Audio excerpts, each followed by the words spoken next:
The good news is my experience transferred over, right?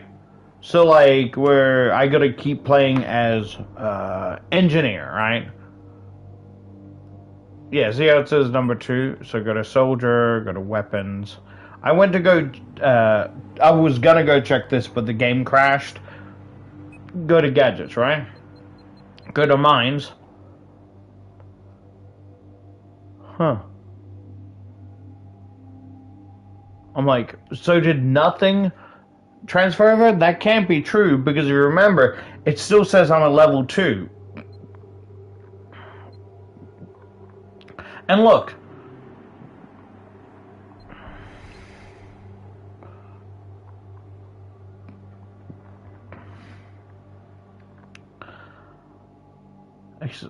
like, a lot of experience. And I was looking around.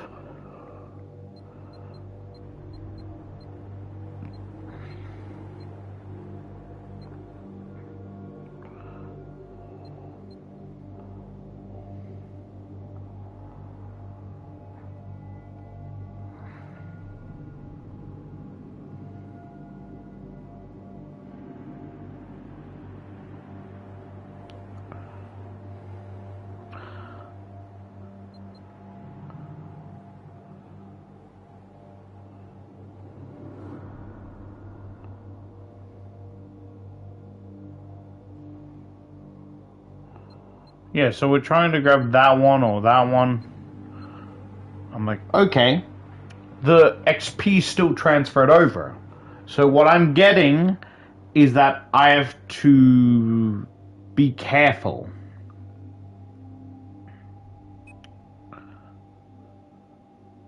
Because I tried looking around, right, about status and all that shit.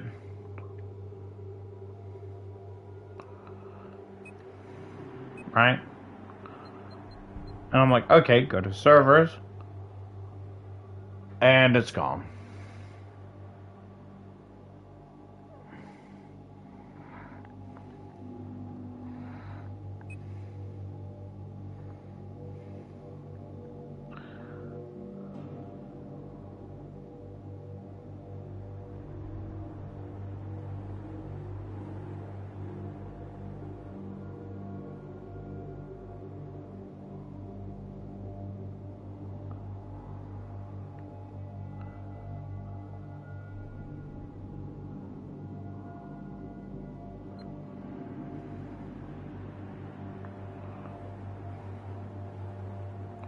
Trying to see server status.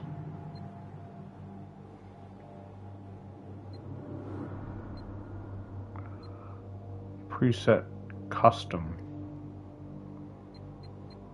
Okay, so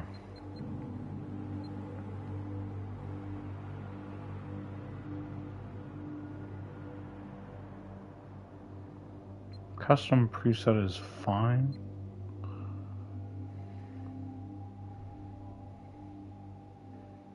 I'm just confused.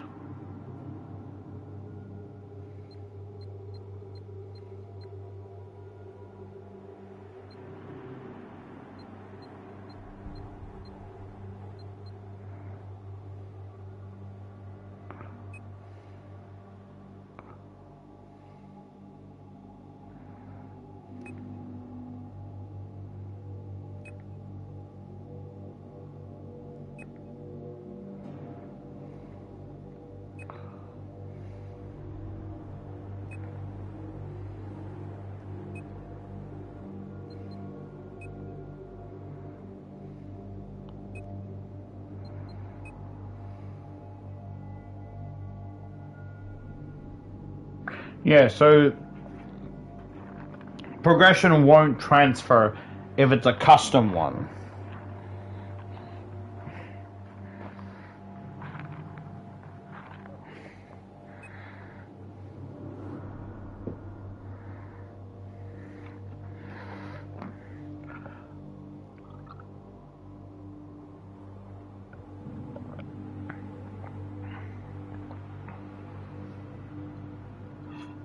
I don't understand where the fuck it went.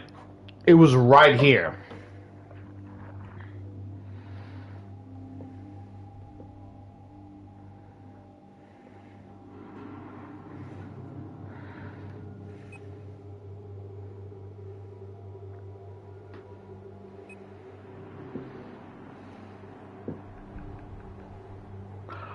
Oh, I can choose. Preset.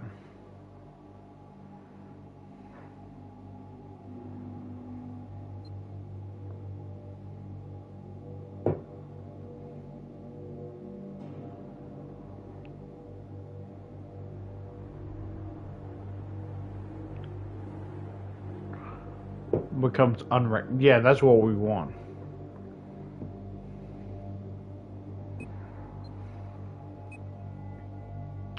Honestly, I don't care about the region. Yeah, we don't want that.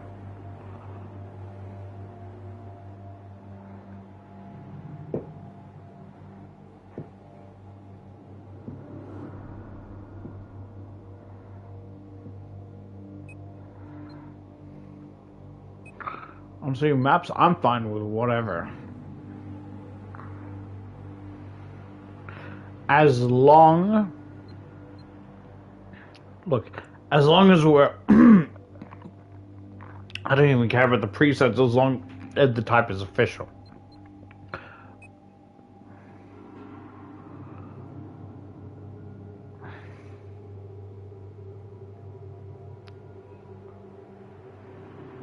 What I don't understand is that you just showed me one.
as custom, which means none of my progression will be made.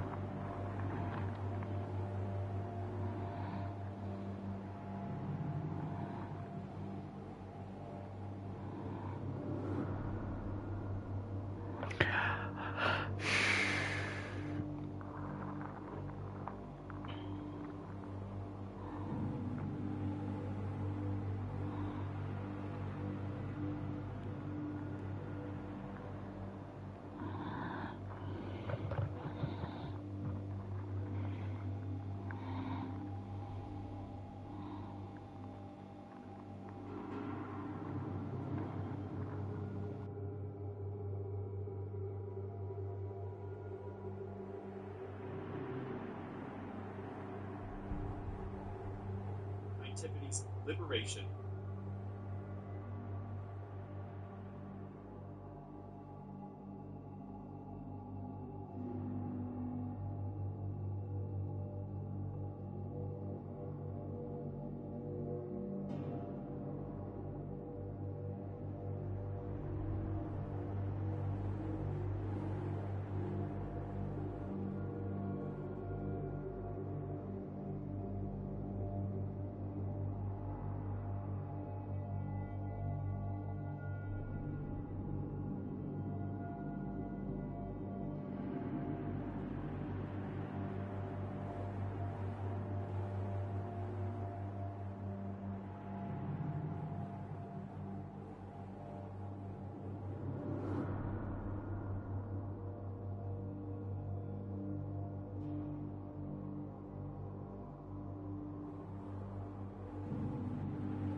Just wait.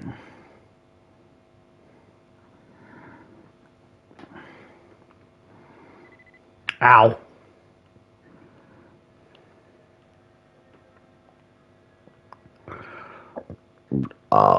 Pardon me.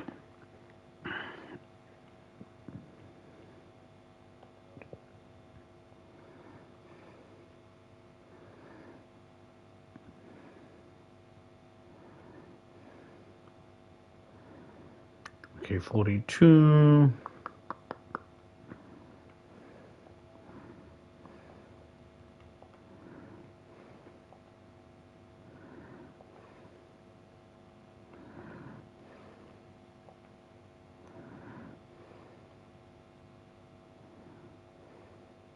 I don't even have it. I had on disc.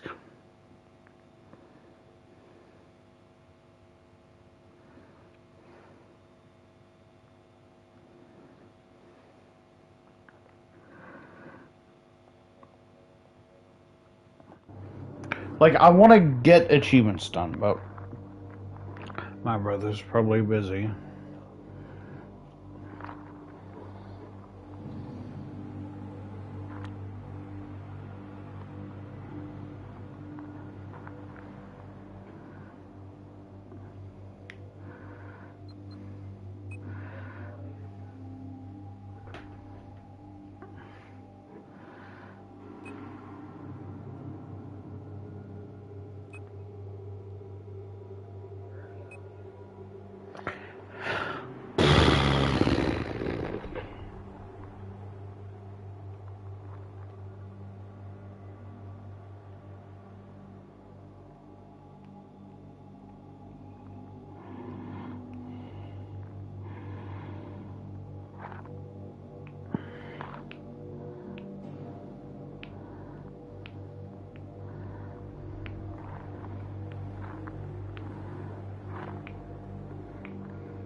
Yeah, I do have the video footage of that.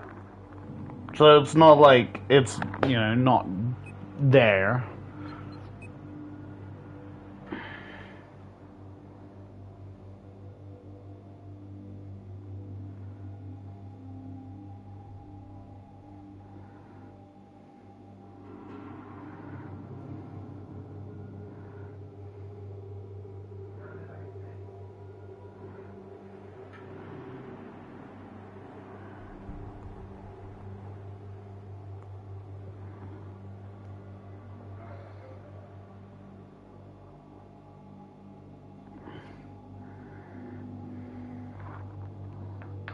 Ow.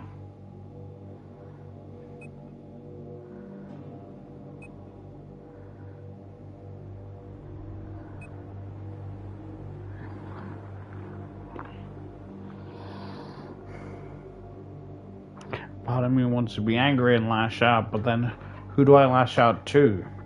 Can't lash out at my brother, although I am annoyed that I told him that it's, you know, not gonna, we only have 3 months, and he's like, I'm busy.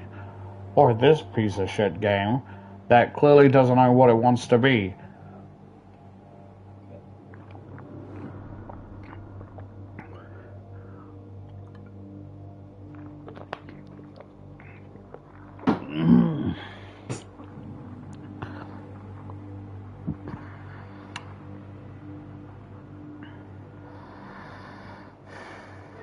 I refuse to ask him. Because he probably could help. But I refuse.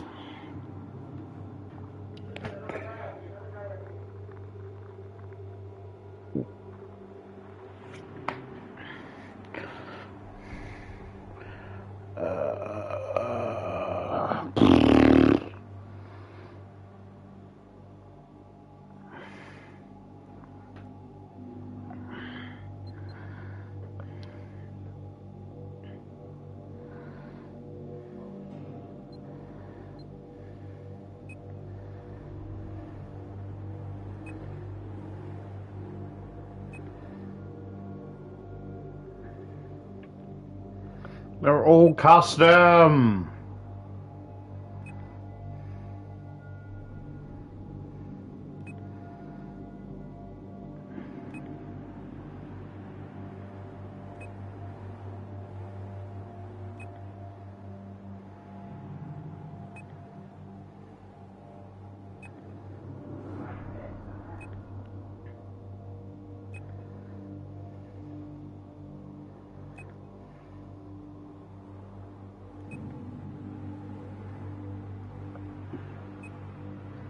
No, look, as long as the type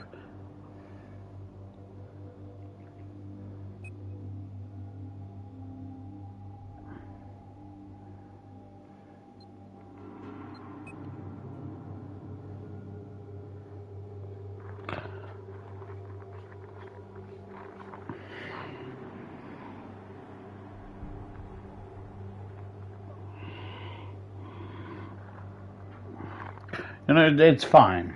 It's fine.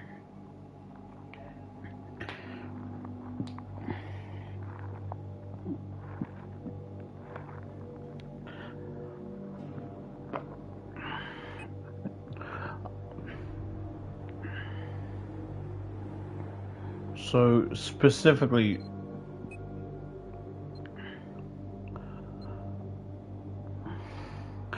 cause this one, right?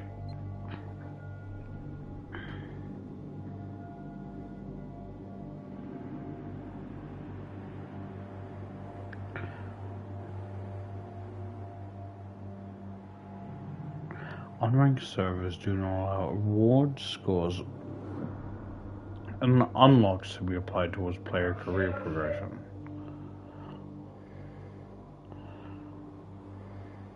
Okay, let me experiment with something.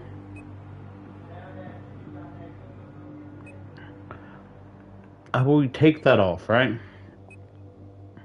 I'll play one round, right? One round.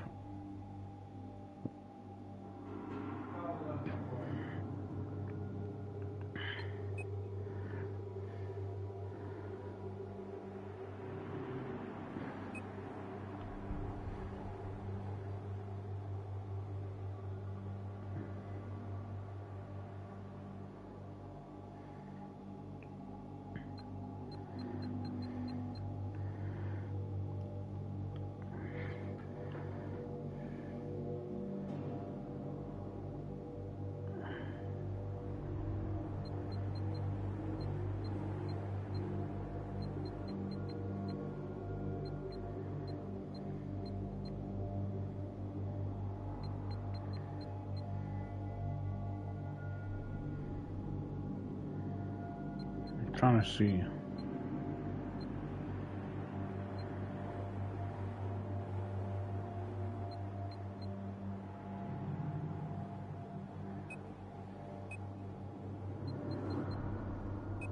Because what's frustrating me, right, is the fact that it says server status, right? It won't tell me the server type.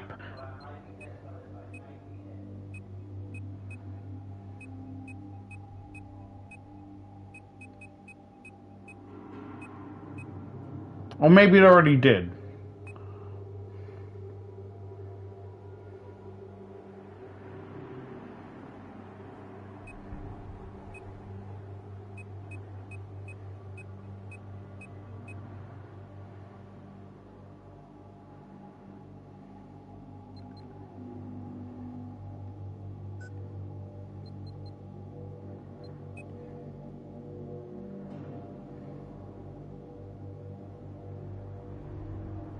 Because you can't do custom and official.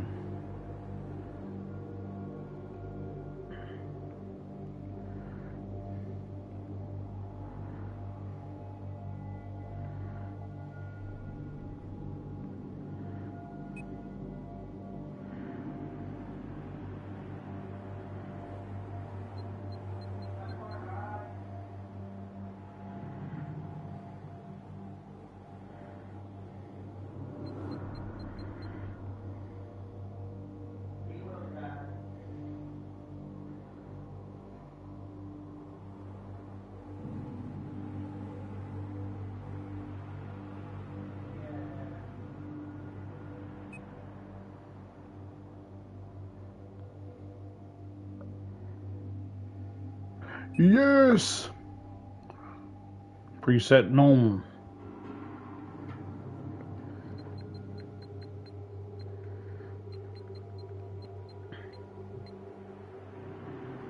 Friendly fire, vehicle spawn. Okay, normal. I'm not saying this is... Because where do I look to see official?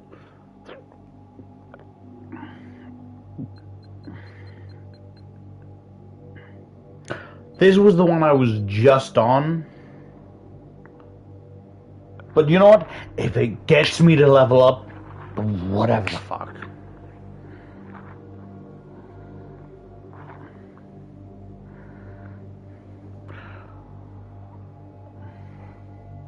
You know, I'll take what I can get. I really will take what I can get.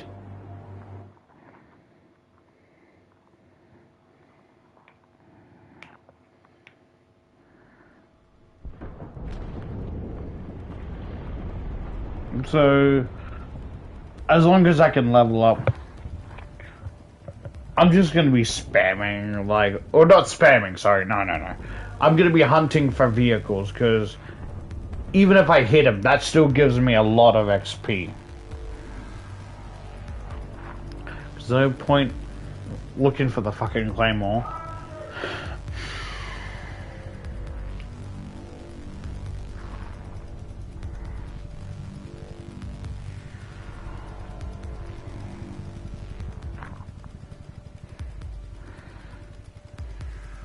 Can I put a claymore down? No.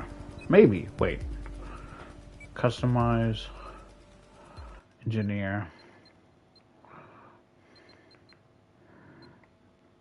Bayonet.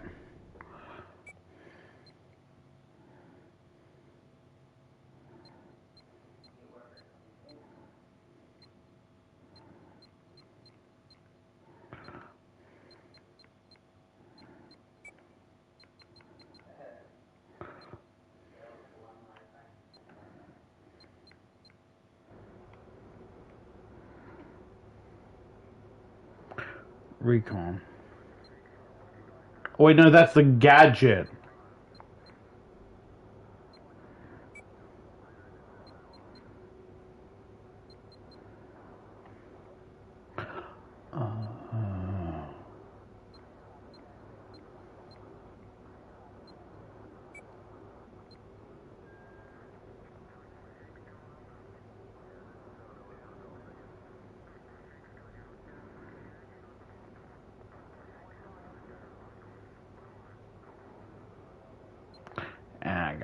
Gotcha.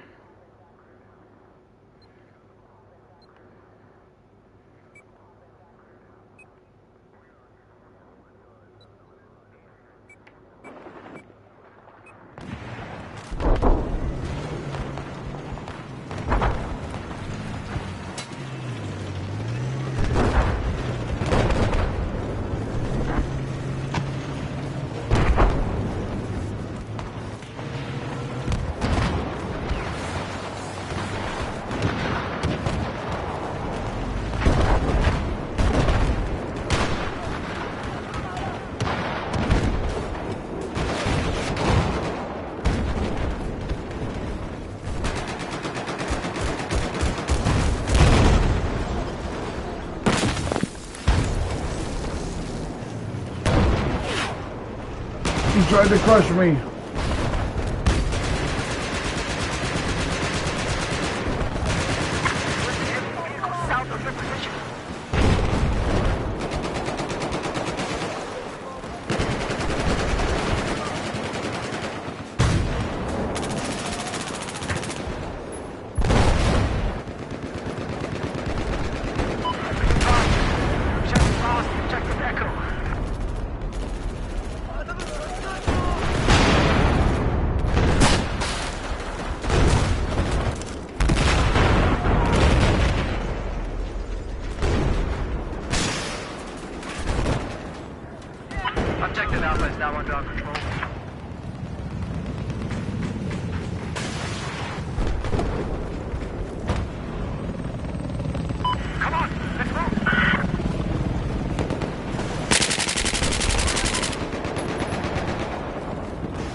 Even a little XP somehow.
There is a enemy light armored vehicle. Wait up! I need a ride!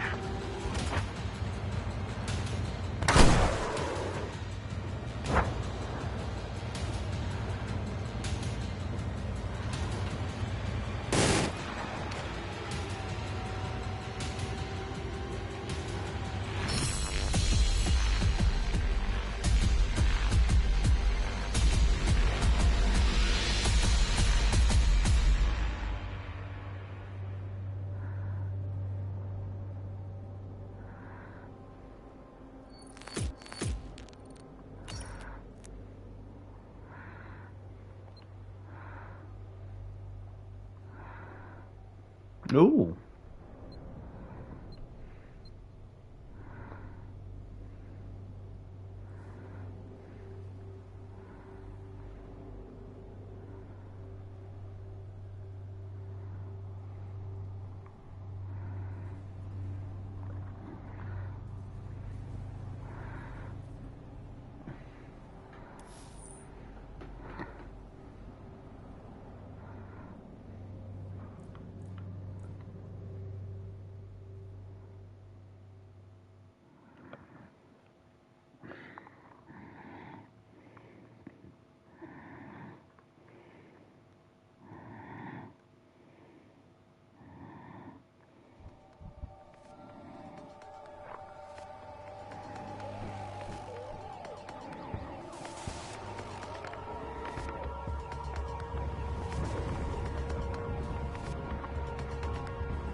turned out to be a snake who couldn't handle her friend getting male attention.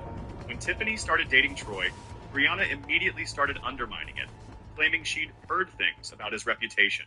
The truth came out when Tiffany walked in on Brianna hooking up with Troy at a house party. Brianna's explanation?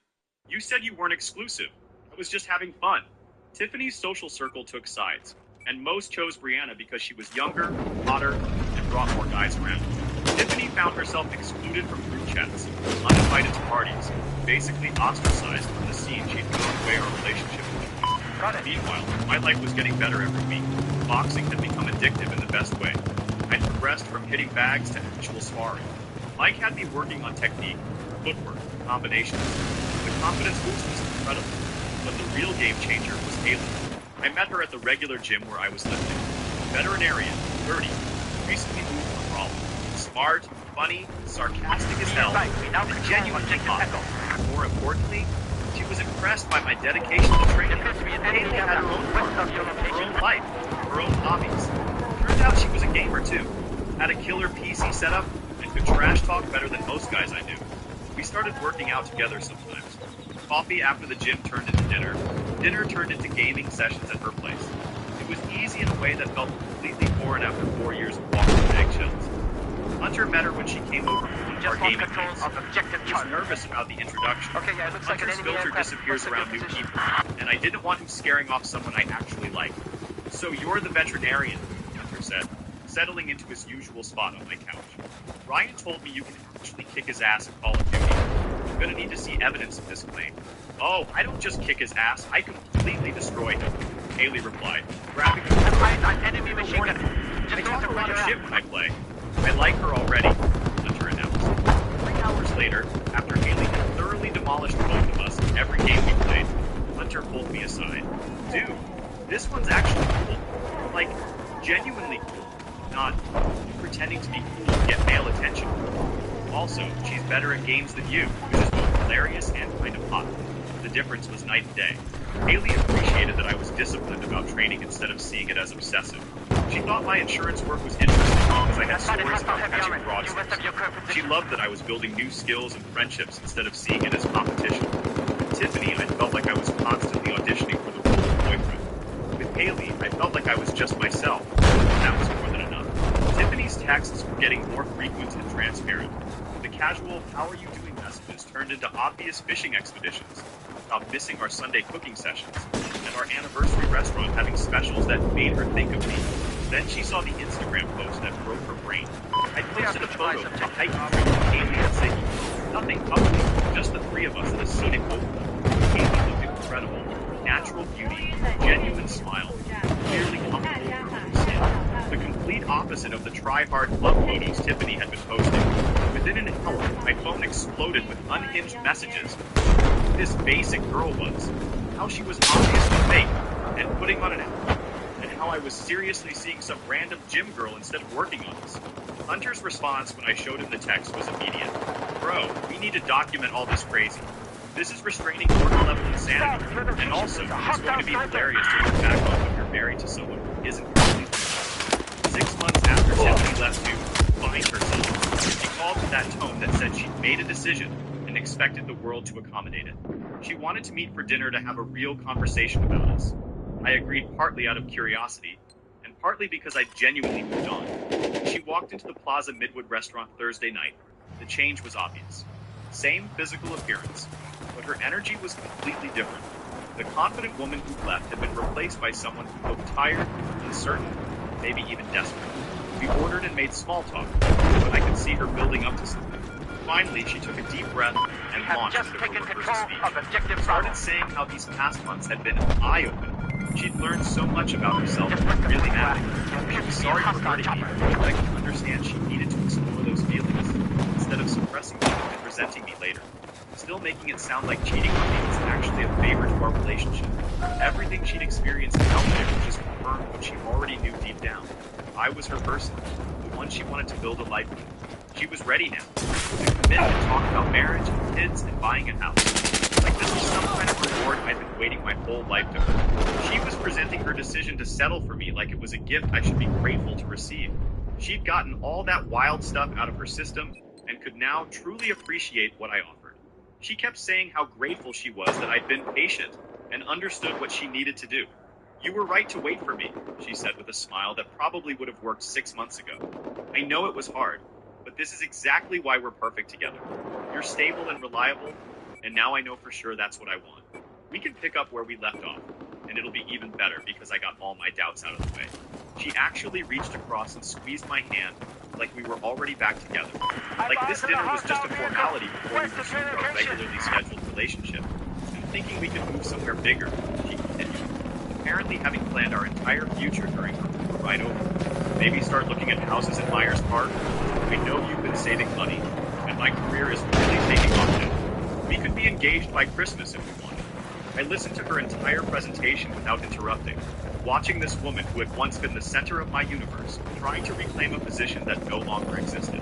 When she finished, it was quiet for a long time. I was amazed at how completely different I felt sitting across from her. Tiffany, I think there's been a misunderstanding. I wasn't waiting for you. The confusion that crossed her face was almost comical, like I told her the sky was green.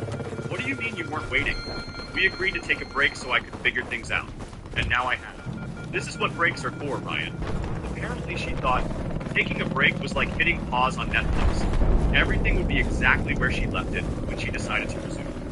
Seeing so seriously, Haley, she's a veterinarian, and she chose me first, not after exhausting other options. The change in her face was immediate and ugly. Her whole entitled confidence crumbled into something petty and vicious. Are you freaking kidding me? Her voice got loud enough that other diners started looking over. You're seriously throwing away 4 years for some random bitch you just met? Her name is Haley, and I don't give a shit what her name is. What does she even know about you? Does she know you hate lifers? Does she know you get weird about horror movies? Does she even make good money? Veterinarians don't make shit, Ryan. I looked it up. You're going to struggle financially with someone like that when you can have me. He chose me, and I'm happy with it. It's over, Tiffany. But I chose you, Tiffany said, her voice getting shrill. I could have stayed with any of those other guys, but I chose to come back to you. The lies were pathetic. You didn't choose me. You chose to explore your options while keeping me as backup. That taught me the difference between being someone's safety net and being genuinely wanted. But we have history, she practically shouted, causing the couple at the next table to look over again. 4 years together. You can't just throw that away for some random slut you barely know. The jealousy was eating her alive. She kept demanding details about where we met, how long we've been dating, whether we were sleeping together. Like she had some kind of right to audit my life. You know what this is? She said, leaning forward with this ugly sneer. This is you trying to hurt me. You're dating some rebound bitch to make me jealous. And honestly, it's working. But you're going to get bored of her in like 3 months, and then what? You'll have thrown away the best thing that ever happened to you for what, some mediocre pussy? I just stared at her. This was the woman I'd almost proposed to. I know you, Ryan. Better than anyone.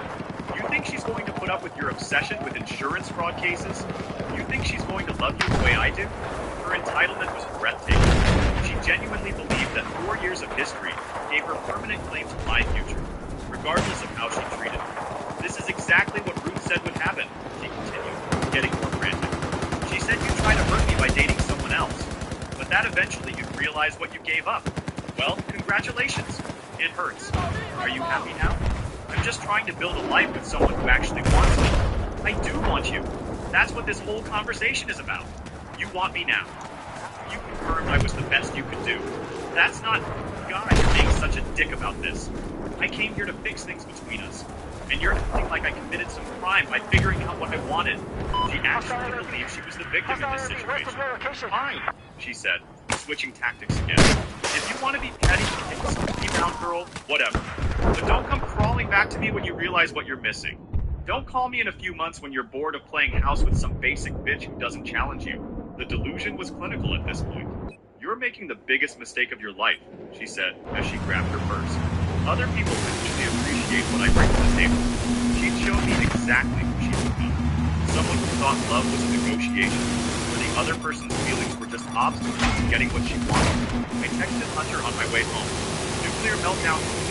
Bitch, we thought I'd been sitting around waiting for her to finish test driving other dicks. His response was immediate. Please tell me you recorded this shit. Also, coming over with victory. Just wait if you could look Just into called my celebration. helicopter. Weeks after that dinner were like watching someone's mental state completely unravel. Tiffany's reacted to all the classic statements, but then kept going, genuinely disturbing narrative. Angry text. It was throwing away something real for someone I barely knew. I was being petty and vindictive for not accepting her apology. I was going to regret this when the honeymoon phase ended. Then came bargaining. She'd do anything to prove how serious she was about us. She'd cut contact with Brianna and all the toxic influences. When that didn't work, she tried manipulation. Ruth was worried about how I'd isolated myself. My mom, who Tiffany definitely hadn't run into a target, was asking about. Tiffany herself was struggling with depression and might need professional help if I didn't give her closure. I responded to exactly none of it, which apparently drove her completely insane. Hunter was my constant voice of reason during this whole shit show. Dude, she's basically DMing you the 5 stages of grief in real time, he said while we were gaming one night. Also, I think she's stuck on stage 1. Anger's supposed to be temporary, not a freaking lifestyle choice. The messages escalated from pathetic to unhinged to genuinely creepy. She started showing up places she knew I'd be. The grocery store I always went to, the coffee shop near my apartment, even Mike's boxing gym. Just coincidentally being there, trying to force conversations. She'd text me screenshots of Haley's Instagram posts with commentary about how fake Haley looked. She somehow found out Haley's work schedule and started leaving comments on the veterinary clinic's social media pages, asking pointed questions about staff professionalism and whether they properly screened their employees. Hunter commented, "Bro, she's officially entered Psycho X territory. Time to start documenting everything. Screenshot every crazy text. Save every weird comment she makes. This bitch is 2 steps away from boiling a rabbit on someone's stove. Real psycho shit started when she created fake Instagram accounts to stalk both of us. We have She'd taken like old objective photos Delta. from years back, then unlike them. She'd watch all my stories within minutes of posting. She made fake accounts with random names and started following Haley, commenting on her posts with passive-aggressive bullshit. Wow, your boyfriend is so lucky. I hope he knows how good he has it. On a photo of Haley hiking. Some women just have that natural glow. No filters needed, unlike some people LOL on a makeup-free selfie. Haley caught on immediately because she's not an idiot. Instead of being intimidated, she decided to have some fun. One of Tiffany's fake accounts commented, "Your dog is so cute. Does your boyfriend help take care of him?" Haley replied, "Thanks. Yeah, my boyfriend is amazing with animals. Way better than my ex's ex, who was apparently allergic to responsibility." Tiffany's fake accounts started getting more aggressive. The back and forth was freaking brutal. Haley was absolutely roasting Tiffany without even knowing her real name, just based on the obvious desperation behind these fake accounts. Every response was perfectly crafted to hit exactly where it would hurt most.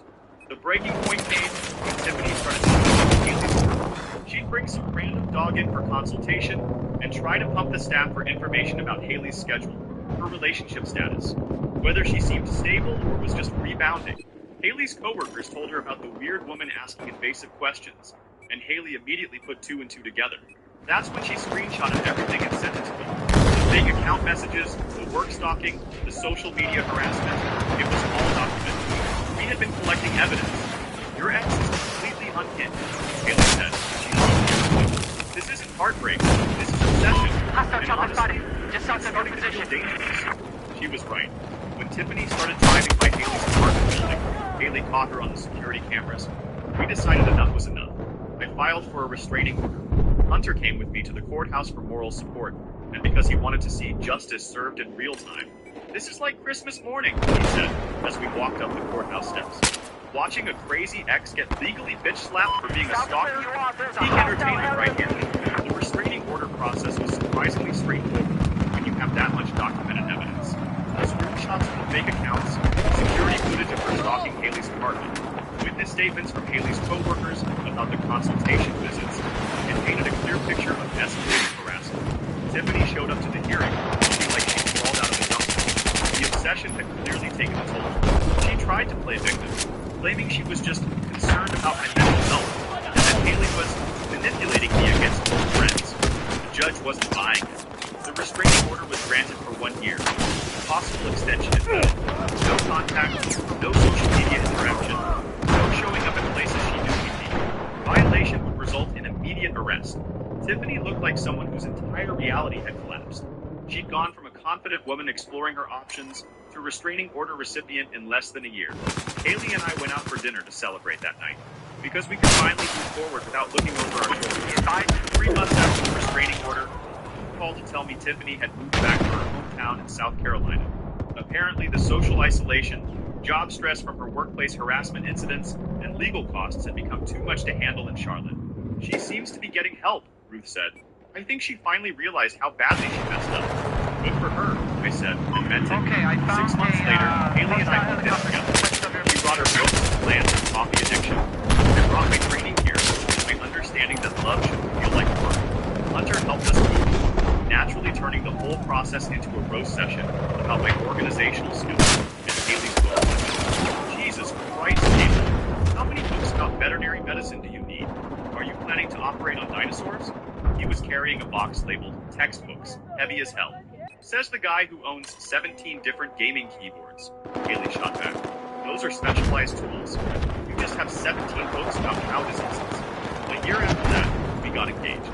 The proposal wasn't some elaborate Instagram production.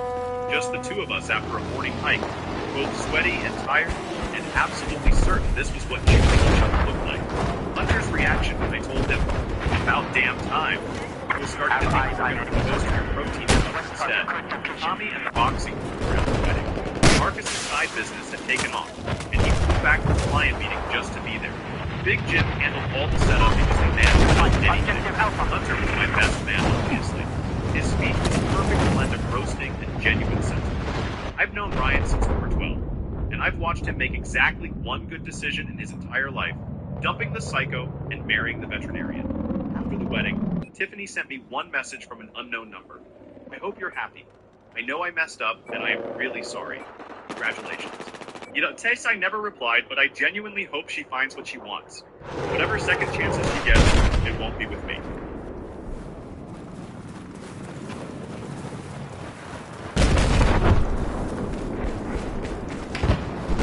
When I proposed, my GF looked me dead in the eyes and laughed.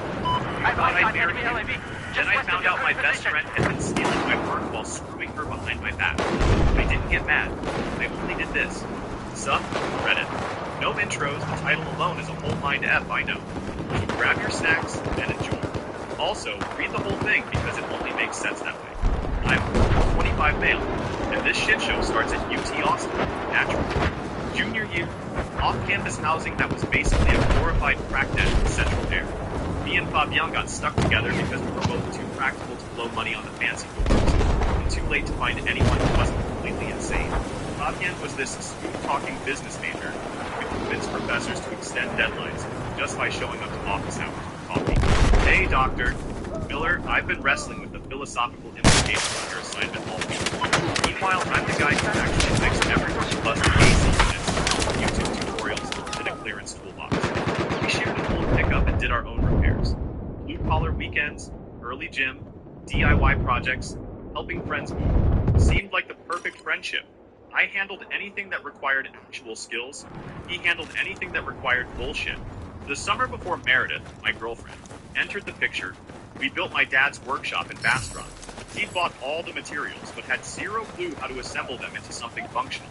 Fabienne and I showed up with a borrowed circular saw and enough confidence to be dangerous. It took 4 weekends, probably twice as long as it should have, but we got it done. He insisted on taking a completion photo, like we were contractors instead of 2 college grads with splinters and heat exhaustion. Our first construction project, he called it, posing with his arms crossed while wearing safety glasses he'd forgotten to remove, and a cap backwards. You know how when you think about it, then realize the small things you've missed? To me, I should have noticed how Fabienne always made everything about her achievements when it came to credit. Let me tell you how. 3 months later, Fabienne posted that photo on LinkedIn with the caption, "Proud of this build, leadership and problem solving in action." Posted it like he'd project manage the whole thing, instead of mostly holding boards while I figured out why nothing was square. I spotted it because there was this one joist in the background that I had to realign after Fabienne had installed it wrong. You could see my custom shim wedged in there, something only I would recognize. Our work His narrative. The pattern had started early in college. Group projects where he would handle client relations while I coded everything. He'd show up to presentations wearing a blazer, talking about our innovative approach and strategic implementation. Professors ate it up. Fabian got leadership recognition. I got debugging sessions that lasted until 3 a.m. Sophomore year. Our database design course required a final project worth 40% of our grade. He suggested we build an inventory management system for his uncle's auto parts store. Real-world application, he said. Professors love that shit. I spent 3 weeks building a clean interface with search functionality, barcode integration, and automated reorder rules. Fabian showed up twice. Once to take measurements at the store, once to test user experience by clicking through finished screens. When presentation day came, he wore a freaking tie and talked about stakeholder engagement and agile methodology, while I sat there knowing every line of code by heart. Professor Wayne asked technical questions about database organization. Fabian deflected with business buzzwords until I had to jump in with actual answers. He got an A on the project. He got invited to the dean's reception for innovative student entrepreneurs. That should have been my wake-up call right there. Even our senior capstone project followed the same script. I built a financial tracking app for small businesses, while he created PowerPoint slides about market penetration strategies. Guess who got invited to present at the business school's innovation showcase? Hint. It wasn't the guy who actually wrote the code. But back then, I figured that's just how teams work. Some people build, some people sell. I was good with tools and logic. Fabian was good with people and bullshit. Seemed complimentary. Was about to learn how wrong it was. Meredith showed up at a friend's pool party in Des Moines when Austin was hot enough to melt asphalt.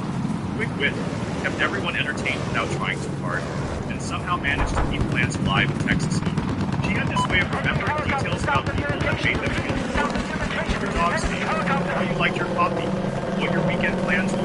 We clicked immediately. Not the movie bullshit where everything slows down and violins start playing. Just easy conversation that didn't feel like work. She roasted my choice in truck accessories within the first 15 minutes, which was honestly fair. I was still running stock everything because priorities. Those rims are giving bought it used from my uncle, she said, grinning over her drink. But the truck itself is solid. I respect that. Fabien was there too, naturally. Spent most of the party walking around like he was running for office, making sure everyone knew he just landed an internship at a downtown consulting firm. 2 years in, we were doing the normal relationship progression. Shared Netflix password, his and hers coffee makers, shoes by the door like functioning adults. We'd talk about neighborhoods we wanted to live in eventually, what breed of dog we'd get, whether granite or quartz was worth the extra cost. Basic future planning that felt natural instead of forced. She had opinions about everything, which I actually liked. Everything was a project that could be optimized. You've enabled my overthinking, she told me one night while we were assembling IKEA furniture. Most guys just want to follow the directions. Actually listen when I explain why the instructions are wrong. Meeting her dad was like interviewing for security clearance. Dude with a handshake that could crack walnuts, and the kind of stare that made you wonder if your shirt was buttoned wrong. But he eventually warmed up. Gave me the straightforward, she's got expensive taste, hope you're prepared talk, while we were manning the grill at family barbecue. Her mom was more subtle but equally palpable. During that same barbecue, she pulled out her phone to show me photos of Meredith's sister's wedding. Look at this venue. 12 grand just for the reception, but absolutely worth it. Victoria looked like a princess. Then she'd glance at my truck in the driveway. I'm sure you and Meredith will find something perfect when the time comes. The message was crystal clear, so I started picking up extra freelance work. Weekend app development, small business websites, anything that paid decent and didn't require me to wear pants to meetings. Saving for a ring, because she had mentioned once, casually, while we were window shopping at the Domain, that she thought traditional diamonds were basic.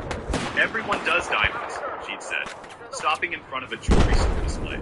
Emeralds are more intentional. Shows you actually listen. The freelance grind. 20-hour day job, then another 20 hours of weekend projects. Had a simple Excel tracker with columns for billable hours, payment status, and ring fund progress. The target was $8,500 with a specific piece I found. Nights meant energy drinks and code reviews until 2 a.m. Every deposit felt like progress towards something permanent. Found this vintage emerald ring, Art Deco setting, an estate sale in Round Rock. Cost me 6 months of weekend projects, but it was exactly what she described. Fabian knew I was getting close to proposing. It's about damn time, he said when I showed him the ring, slapping my back like we just closed a business deal. The plan was simple. The same corner booth where we had our first real date, at this Italian place called Vespaio. But here's where things started getting interesting. The week before I planned to propose, Meredith started acting differently. Not suspicious, just entitled. Little comments that felt like tests. When we get married, we're definitely doing destination wedding. Probably Italy or something. With food. My ring finger is a size 6, by the way. Just in case you were wondering about it someday. She's teased. What do you mean, man? What?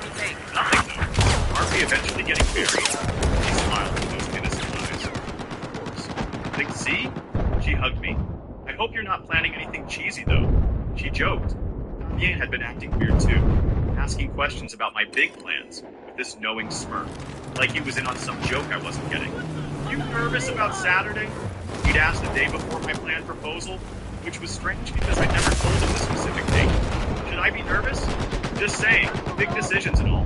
Want to make sure you're ready for the changes. At the time, I figured he was being a supportive brother.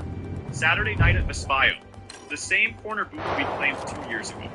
Meredith showed up wearing that Instagram-ready look, outfit that probably cost more than my truck payment, but somehow looked effortless. Phone face down on the table.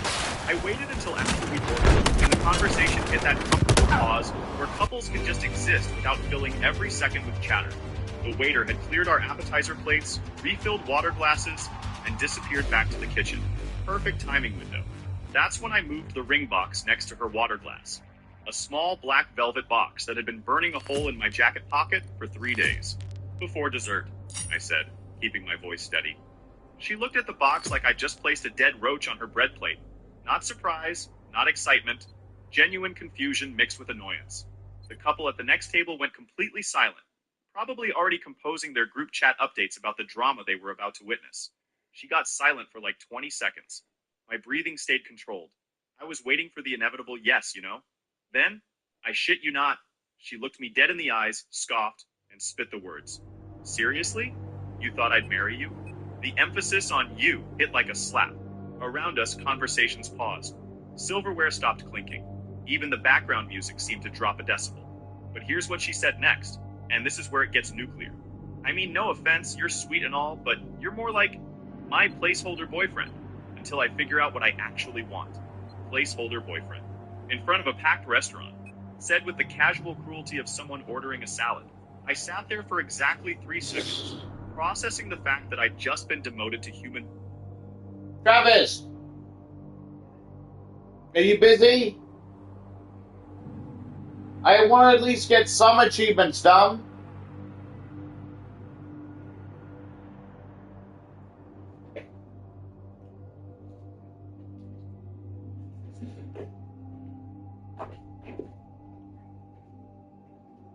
No, because the only servers I can join are like custom. And custom is just the one right now.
The hell am I doing here?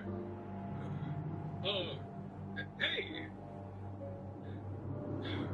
Can I hug you? Come here. You know he'd never be the one holding you, right? Hey, yo!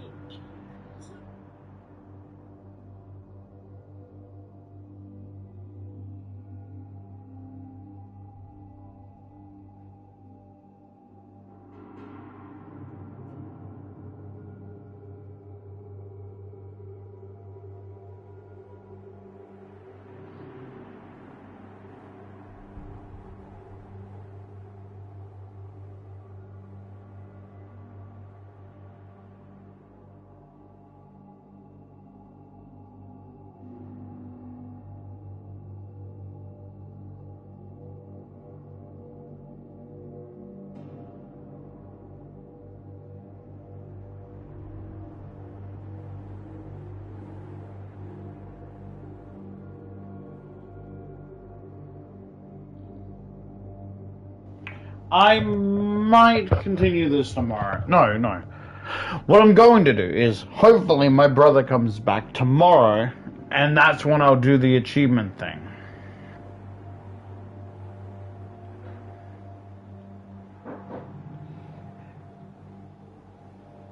Because it looks like I can even level up in, I can level up.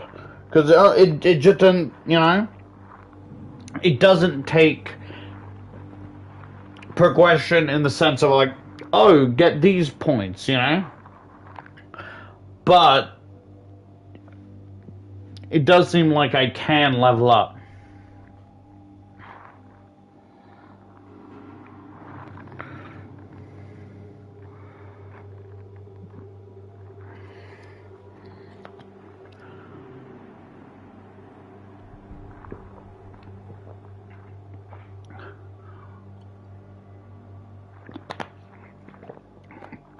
I'm guessing you have to be on the server for it to count.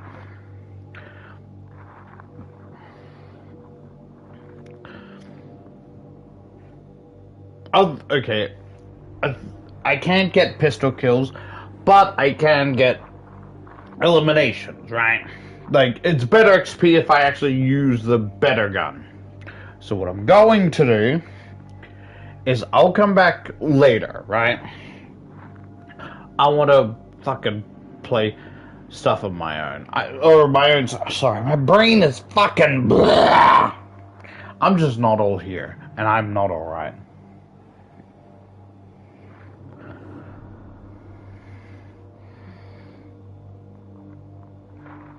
Because a lot of the achievements are doable, but for some reason...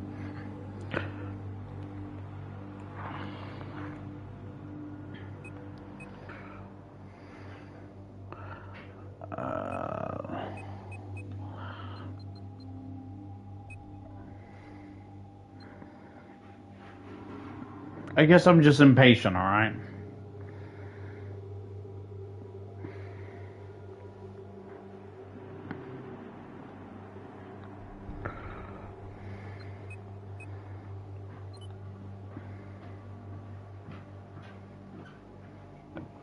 Yeah? Yeah.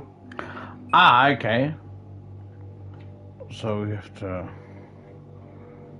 apply that. Because a lot of the achievements, very simple.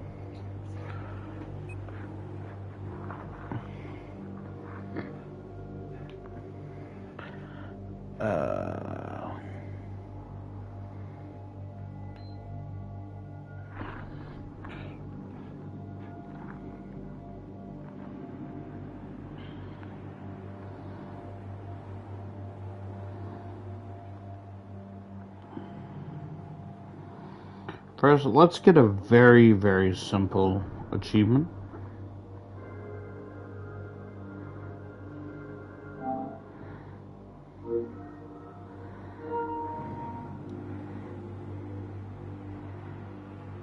Carrier assault.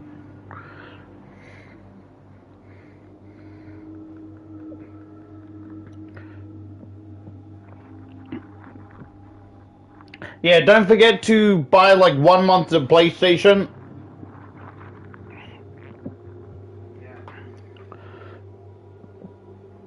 How do I look at...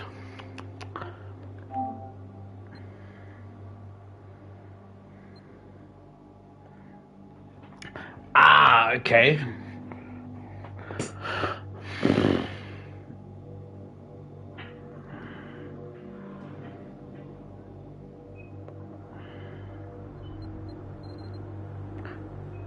Operation Lockdown. Parcel Storm.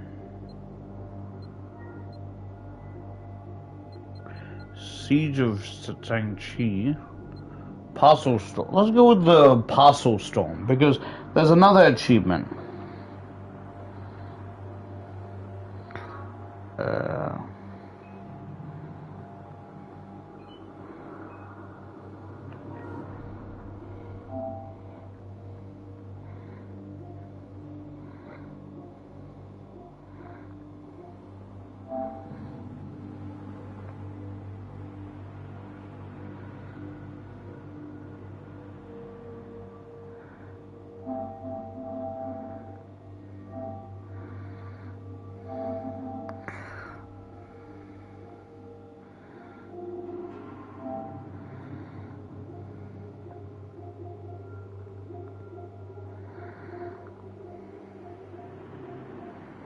I don't think I can do... I think we already won a Team Deathmatch.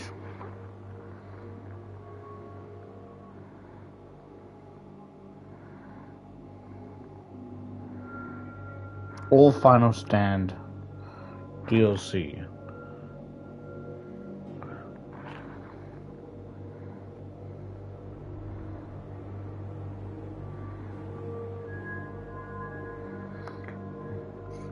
Map Hangar 21. Select Conquest of the game title.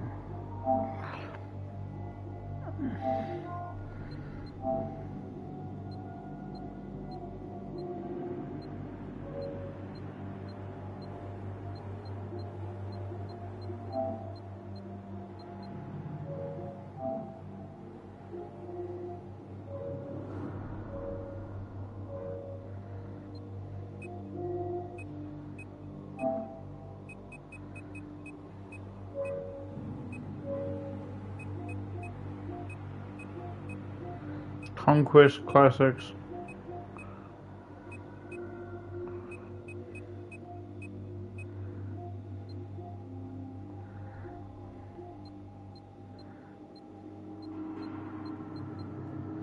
Can't see Hangar 21. Okay. I know there's Parcel achievement for Parcel Storm.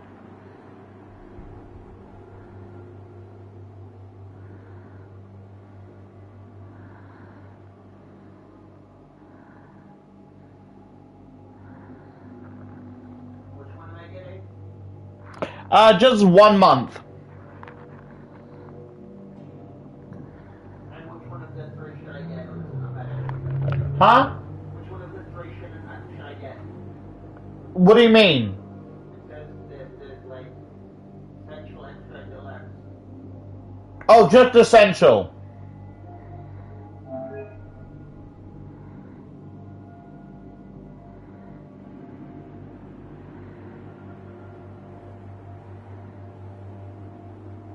Naval Strike.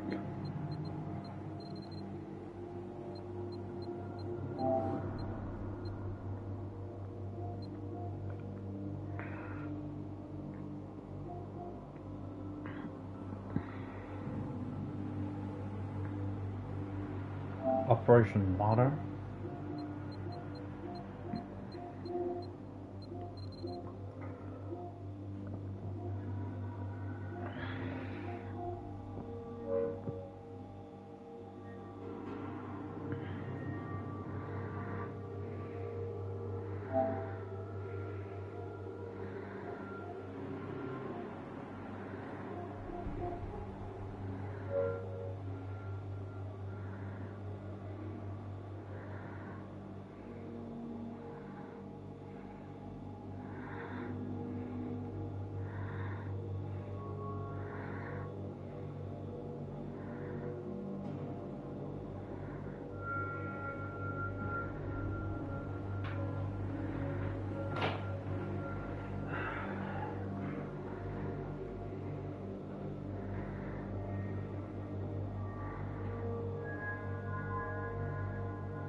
Okay, maybe I was wrong.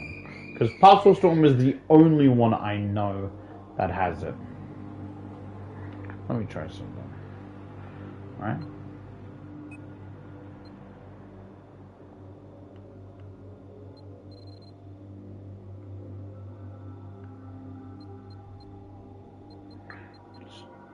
Add new map rotation?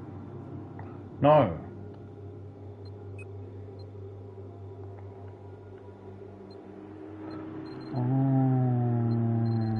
Okay.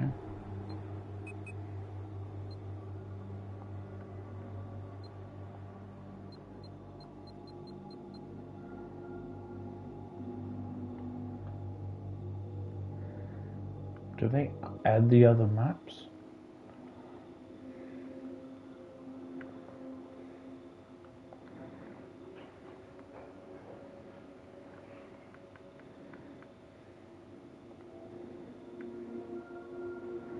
Naval Strike, Night Operation, Community Operation, Legacy, Final Stand. They're all installed, so why is there only like one map?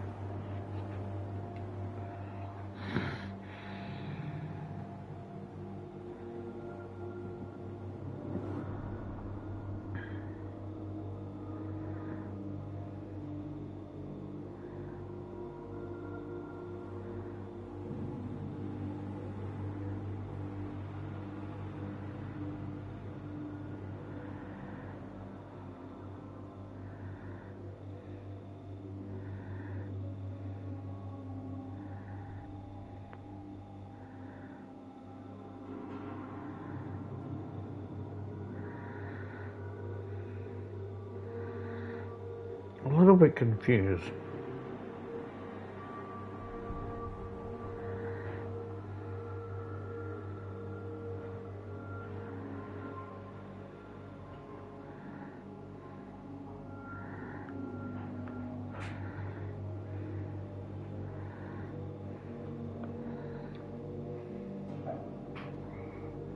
Hey Travis, Yes. why are the maps limited? I don't know. The company's stupid, I guess. I don't know. Because some of these people need you to go to Hangar 21, but So scroll up top to the Conquest Classics part, Conquer Classics.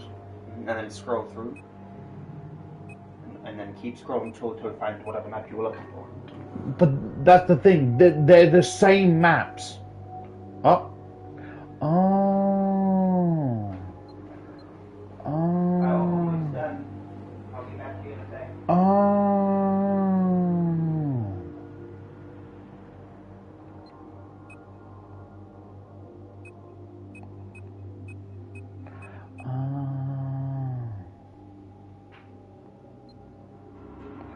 Oh. Oh. Ah.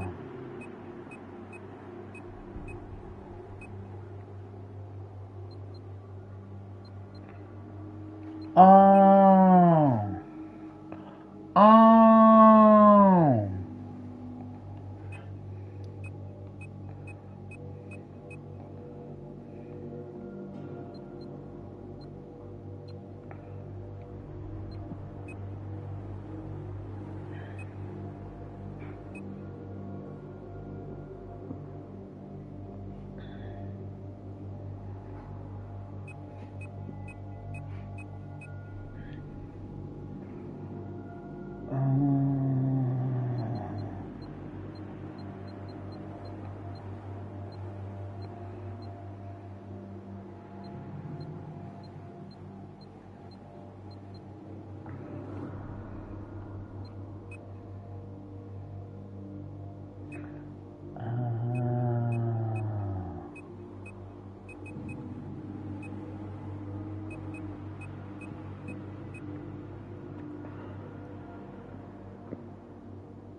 Ah. Gotcha.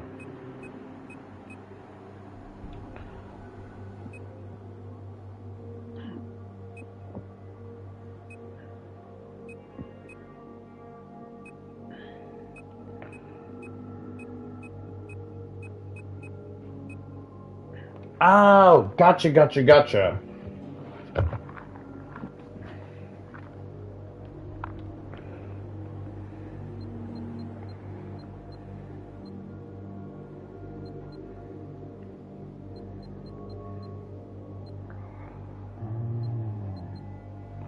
Siege of St. Chi. Is there an achievement for that? I feel like there was one.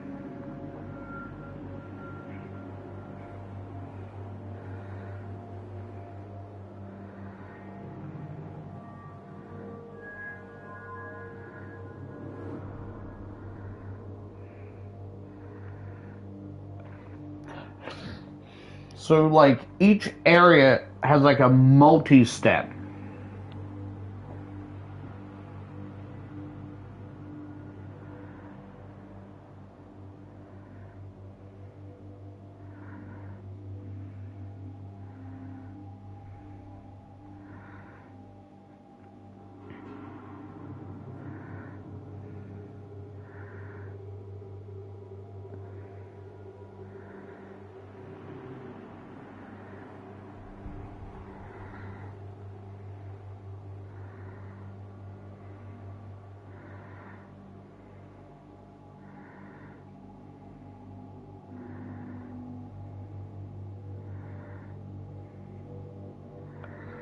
Because with the first one, I can do, like, 4 things.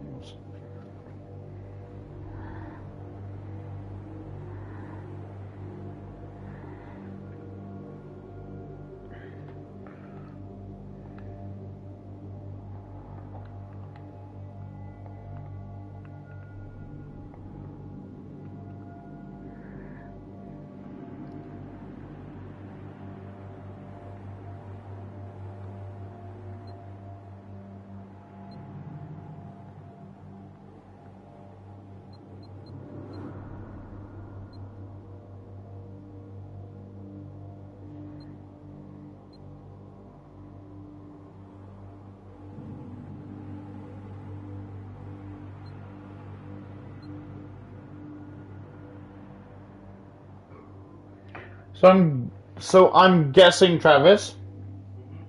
So I'm guessing I can't, like, mix and match Mix and match what? the levels. I don't think so. Okay.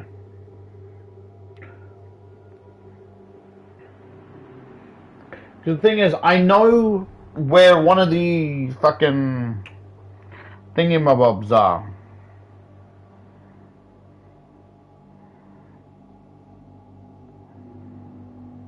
Am I joining you now? Huh? Am I joining you now? Yeah. Just wait. Gotcha.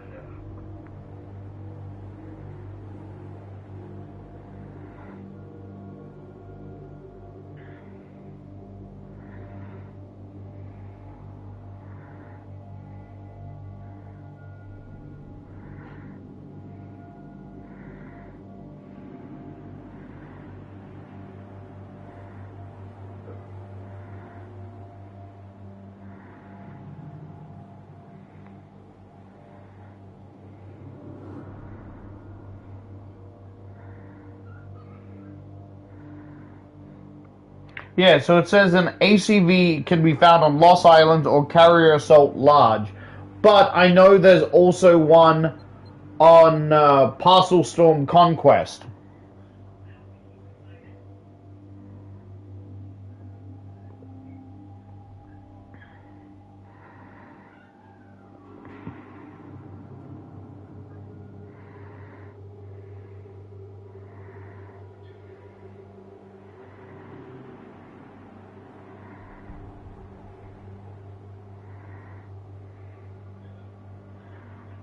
Naval Strike.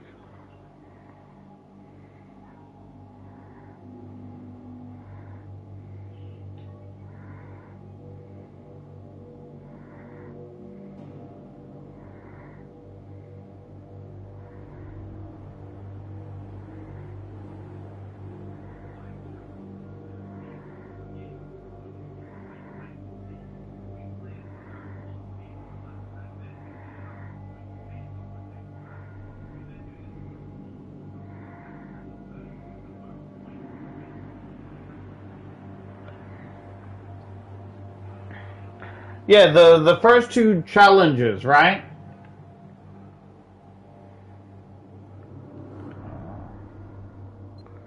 Reset. Yeah. So do you know how to join me? No.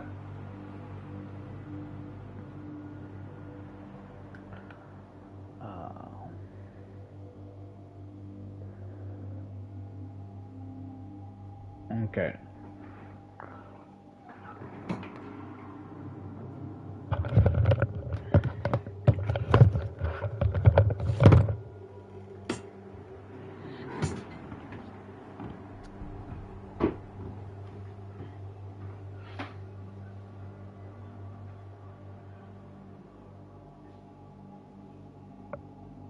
So go to the server browser, right?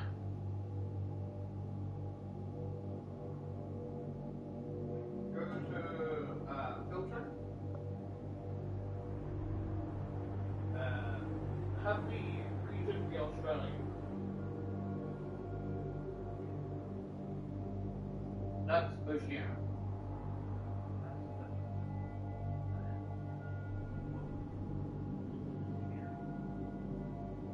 Um, so go to type and go to unranked. So click on that. And then go to preset.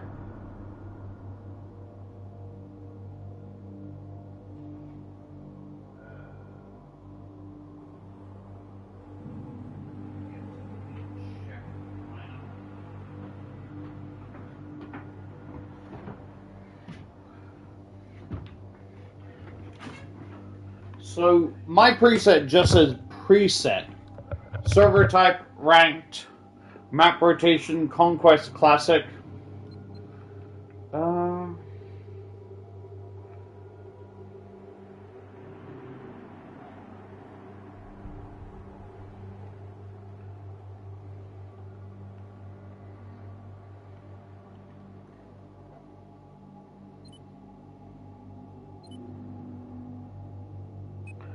Okay. You have to be in your server. Yeah, I'm just changing it so like server name is GZY.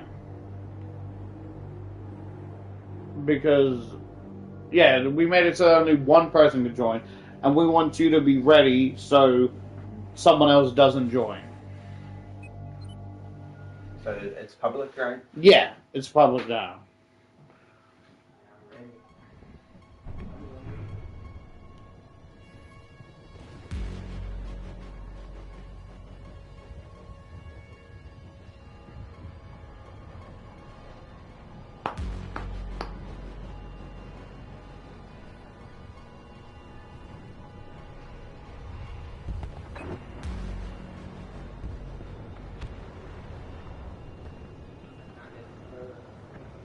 Yep.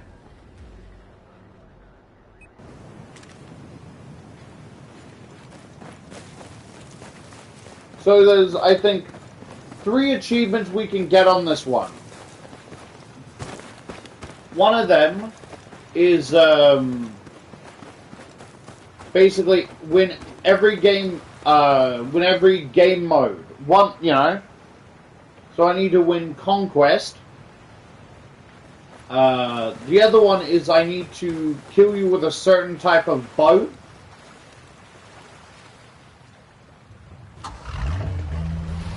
What?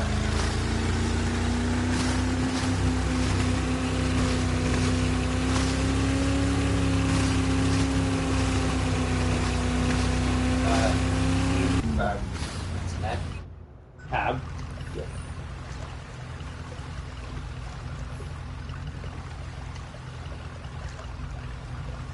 It says people are in.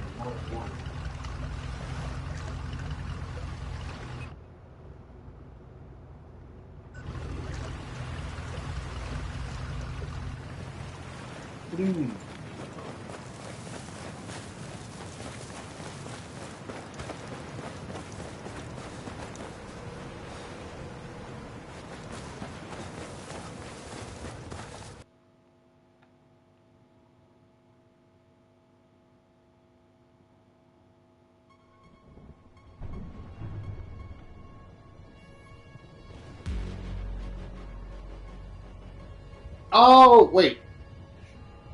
No, wait. We can't make it private, can we? But wouldn't that force us to have 4 players? No, it's if you go to content settings and then. Ah, okay. Then I'll create a password. Yeah, that's fine. Just go ahead and leave that then.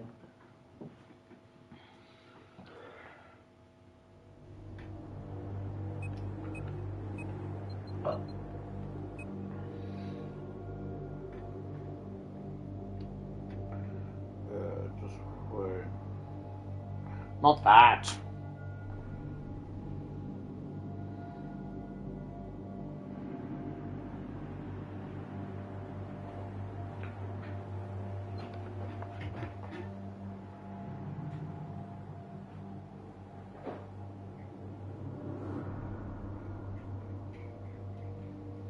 Yeah, so